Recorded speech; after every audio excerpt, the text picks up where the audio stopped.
Cool deleted villains, Minion is a human, an alternate ending where Roxanne is an anti-hero, and many other crazy deleted scenes and unrealized concepts that Megamind fans have never seen before. Warm greetings to all my fire friends, it's me MultiAlexson. Get cozy, grab some tutti frutti, we're about to enter the Metro City.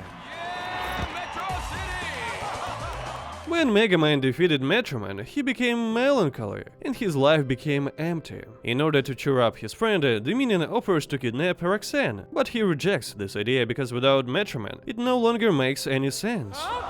Roxanne! Don't panic, Roxy.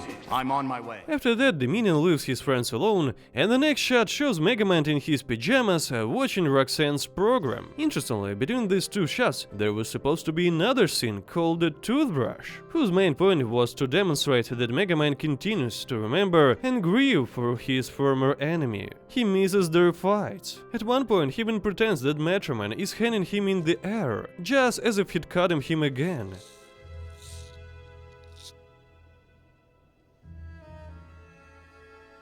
It's a very sad and touching moment. However, the creators felt that this moment slowed down the dynamics of the movie and created the feeling that Megamind had been in doldrums for too long, so they had to remove it. Do you think it was the right decision?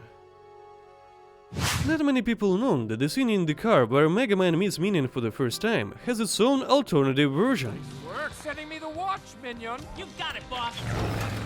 Hi, Miss Richie. Glad you could join us for my brand new plan. We are going to defeat Metroman. Then, guess what? We're gonna rule Metrocity. Yeah! It looks really cool. However, Megamind blabbed Roxanne about all his plans to destroy Metroman and rule Metro City. So I think they gave away the line to keep the intrigue and keep the audience interested in further plot development. So, what's the plan, sir? I have no idea. Hit it! Imagine, beside the crazy cameraman Hal, Roxanne could have had a creepy boss named Brad. This character was supposed to appear after the death of Metroman, and from this unused storyboard, it's clear that he's a real asshole. He acts as a TV channel executive, who is trying to maximize ratings to make money, and he doesn't hesitate to use any opportunity to achieve his goals. For example, he wants to put Roxanne in an unpleasant situation by forcing her to participate in the sensational reports in a bikini. Of course, she didn't agree to his terms. As a result, he threatened that if she didn't find an exclusive that would bring the channel high ratings, she could lose her job. Most of all, this character was of no value, or only a nuisance, so they decided to remove him and focus all attention on the relationship between Hal and Roxanne. By the way, in the early concepts, Hal, like the Minion, was also radically different from his final version. First, he had a different look, which the creators even added to the final version in the form of an Easter egg. Look at this magazine that the Space Dad is handing to Hal. At one point on the back, we can see the same original image. Secondly, he was not Roxanne's cameraman. He played the role of Brad's assistant, a kind of personal servant who even smeared the letters to him with his tongue. And finally, he loved to court and stare at every woman. In one word, a real pickup artist. An alien fish. As we know, it was created by one of Megamind's parents, with the intention that it would watch over their son. As a result, when a black hole began to destroy their home planet, he and his boss or friend went to Earth to start a new life there. An interesting backstory. But did you know that the previous version of this character has a different origin story and a completely different physical body? In an unused storyboard illustrated by Cat Thorson Good, the Minion wasn't an alien creation of Megamind's parents. He was an ordinary man who had a personal life apart from his criminal relationship with his boss. More precisely, he has a daughter named Jenny, who loves to play soccer. It's not known how these two became friends. Maybe they grew up together in prison, maybe Megamind just hired him as an assistant for money, or something else. In any case, the idea itself is fascinating. We're shown a Minion from the other side, a character who is trying to combine work and family life. But unfortunately or fortunately, this idea was abandoned, and an alien fish with the body of a robot gorilla was born.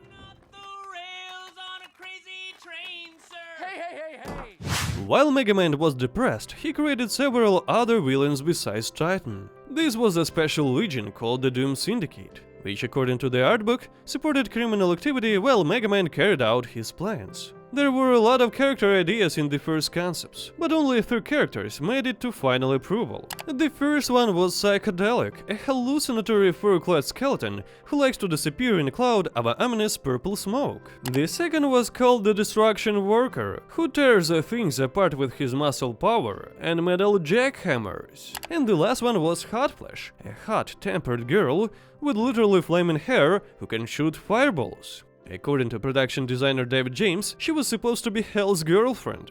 Later, this trio, as these storyboards show, teamed up with the Titan and worked with him to destroy Metro City. It was fascinating twist and interesting characters. However, they didn't have enough space in this movie. Producer Denise Kashina was too busy to handle so many characters and storylines, so as a result, these villains went into a black box, waiting to be returned. And yes, the evil legion of Doom Syndicate is back. First it happened in the game Megamind Ultimate Showdown, then in 2024 in a new sequel. Of course, if the game followed the canon and introduced those characters that were planned, the sequel did something crazy. Look what happened to them. Where did it Hot Flash go? How it could be replaced? There was nothing left of the original concept of the villains.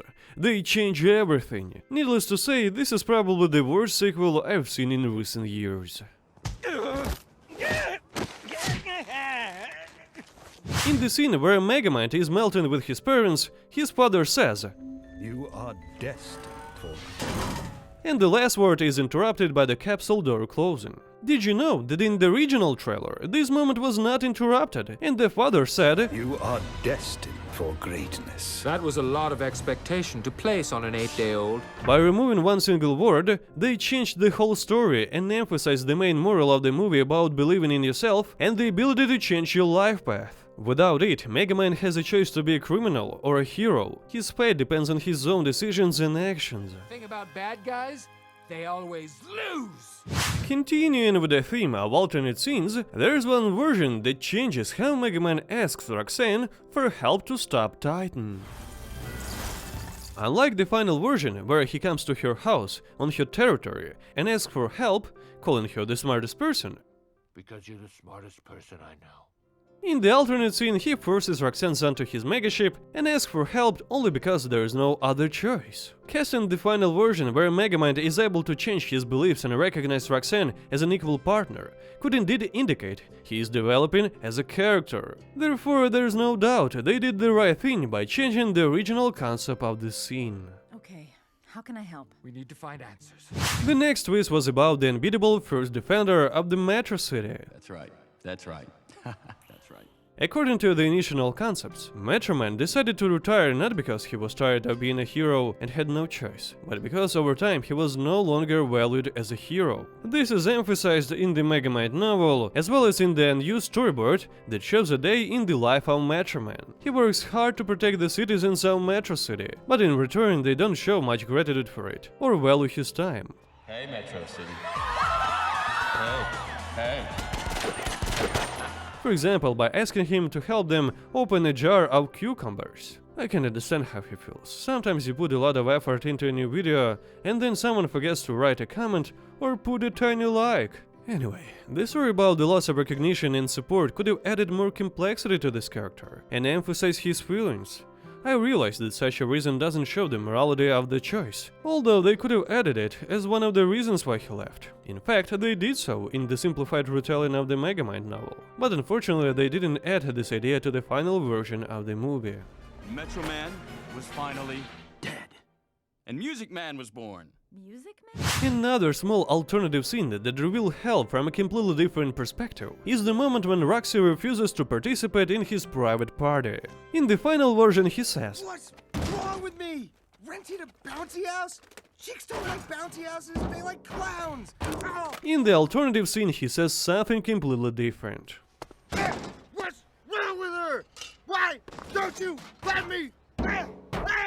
Ow. It's creepy, isn't it? It's immediately clear that he's some kind of spooky stalker type. And it's clear that this would immediately give him away as a potential villain if he were to get the powers of Metro Man. You've been blessed with unfathomable power. What kind of power? Unfathomable. It's without fathom. And so, Hal is just a loser, and we don't know which sides he's gonna choose when he gets the powers. Again, this was done to support the main moral of the movie. Do I have a son? No, you make me laugh. In a deleted scene with a comedic context where Megamind tries to order a service to kill all the citizens in a professional murder department, we can hear the voice of Robert Downey Jr. Hello, is this the professional killing department? You heard me. You guys gotta work together on this, and when you're done, kill, maim, and destroy each other.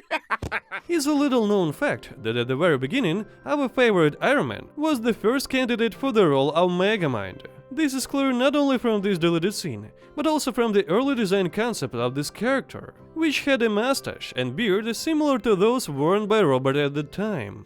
In an alternate ending, Roxanne deliberately kills two bad guys. It happened while the new Metro City Defender and his team were fighting crime. They accidentally came across a group of bandits who were trying to rob an unfortunate woman. Roxanne, who was apparently allowed to drive a huge robot with very little training, deals with two thugs by crushing them with her huge foot.